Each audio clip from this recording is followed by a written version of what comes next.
नमस्कार सबैजनामा। म अर्जुन खनाल, तपाईहरुकै चिरपरिचित मित्र। म यहाँहरुमाझ केही कुराहरु राख्न लागिरहेको छु।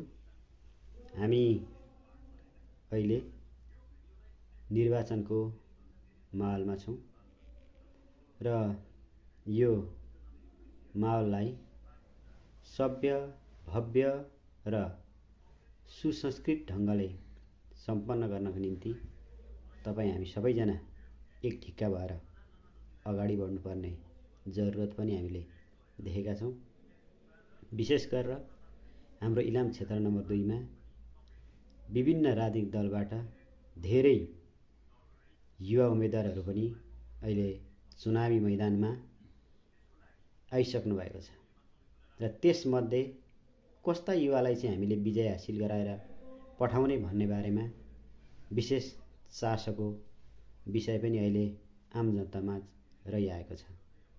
त्यसो हुँदाखेरि तपाई हामी सबैजना एकदम संयम भएर अहिलेको परिस्थितिलाई बुझेर युवा, बौद्धिक र समाजमा आइपर्ने विभिन्न किसिमका समस्याहरूलाई सही ढंगले समाधान गर्न सक्ने, देशबाट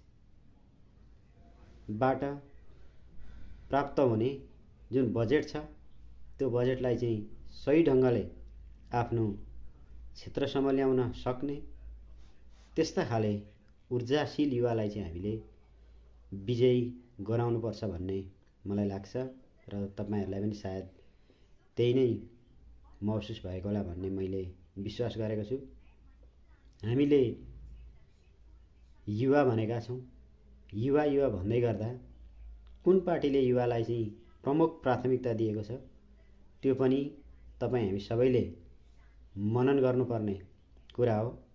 यसपटक अत्यन्त बौद्धिक युवाहरुको जमात हामीले इलाम क्षेत्र नम्बर 2 मा पाएका छौं र उनीहरु मध्येबाट हामीले एकजना सक्षम युवालाई चोइस गर्दै छौं, चुनेर पठाउँदै छौं, जसले हाम्रो इलामको समग्र इलाम जिल्लाको र इलाम क्षेत्र नम्बर 2 को भाग्य र भविष्यको रेखा चाहिँ सर ढंगले कोर्न सकोस्। हामी त्यस्तै युवाहरु छान्ने छौं र विगत लामो समयदेखि हाम्रो बसको रूपमा रहेको नेपालटार मंगलबारे सडक, गजुरमुखीसम्म जाने सडक जुन अलपत्र अवस्थामा छ, यसलाई एउटा निष्कर्षमा पुर्याउने चाहिँ प्रतिबद्ध